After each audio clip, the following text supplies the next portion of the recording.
Discipline is not a punishment. It's a way to avoid punishment. We do it because we love ourselves, we value ourselves and what we do. Oh no! 11 plus deep lessons from the book, Discipline is Destiny.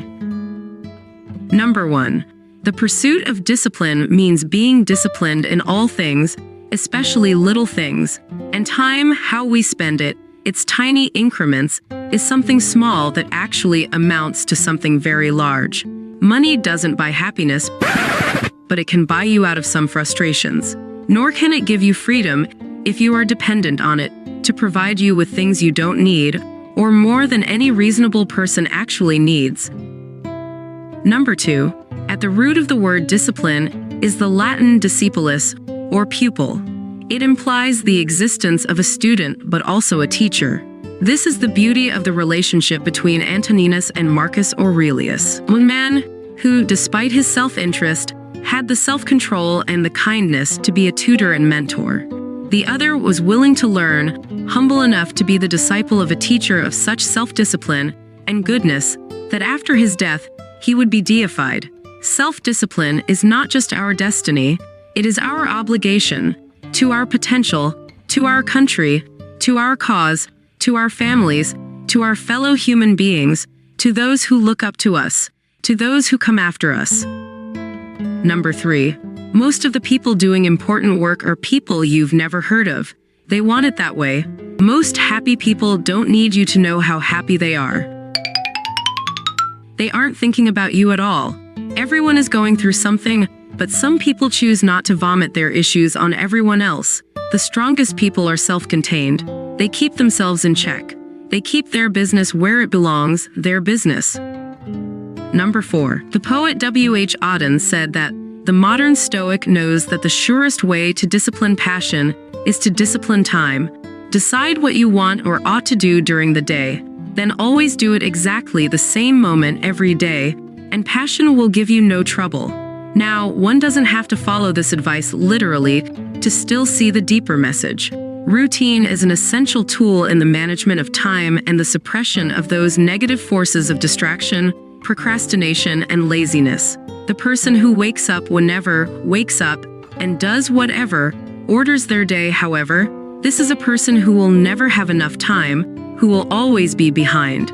But the more disciplined person, the Toni Morrison, who gets up when they ought to, the person like William Stafford, who tackles the hard projects first, who, like Booker T. Washington, says no to what is not essential, this is a person who makes full use of their time. Number 5. Why didn't you do your best? It was a question that would take many shapes and challenge and inspire the young man in many ways for the rest of his life. As in, why are you holding back? Why are you half-assing this? Why are you so afraid to try? Why don't you think this matters? What could you be capable of if you really committed? If you're not giving your best, why are you doing it at all? Number 6. All self-discipline begins with the body, but it doesn't just magically happen. It was a skill Socrates cultivated, a muscle he built, through the challenges he sought out, just as Buddha spent countless nights sleeping outdoors and wearing rough robes. This treatment is how you attemper a sword, exposing it for brief instances to heat and cold, to environments that attack the steel and harden it. And so the best of us become the best by undergoing the same challenges, by forcing our bodies to change and adapt. Number 7. This is the wonderful thing about doing your best. It insulates you, ever so slightly, from outcomes as well as ego. It's not that you don't care about results. It's that you have a kind of trump card. Your success doesn't go to your head because you know you're capable of more. Your failures don't destroy you because you are sure there wasn't anything more you could have done. You always control whether you give your best or not. No one can stop you from that. You don't have to end up number 1 in your class or win everything every time. In fact, not winning is not particularly important. What does matter is that you gave everything, because anything less is to cheat the gift of your potential, the gift of the opportunity, the gift of the craft you've been introduced to, the gift of the responsibility entrusted to you, the gift of the instruction and time of others, the gift of life itself. Number 8.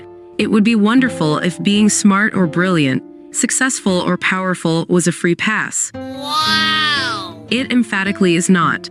In fact, we find that because of our talents, because of our resources, because of our responsibilities, we have to be more in command of ourselves. We have to consciously, considerately, constantly check in, check ourselves, check our impulses. We must follow that old dictum to know thyself physically and mentally, and to follow it with a second and equally ancient dictum, nothing in excess. We work hard, we think hard, we hold hard to high standards. If we do this consistently, we will be happy and productive, and in those rare instances when we fail, which we will be all right. Not only because we'll know in our hearts that we did our best, but because we have the strength and character to endure setbacks on our journey. We'll have the determination and the balance to get back up and keep going. If we don't, if we fall into excess, if we lapse on our standards, what then? If we are careless and lazy, sloppy and weak, if we stop attending to our improvement, the great Epictetus tells us we will stop making progress, and we will live and die as ordinary, disappointing people. Number 9, ambition is good. It just must be tempered. Like all elements of self-discipline, it's about balance.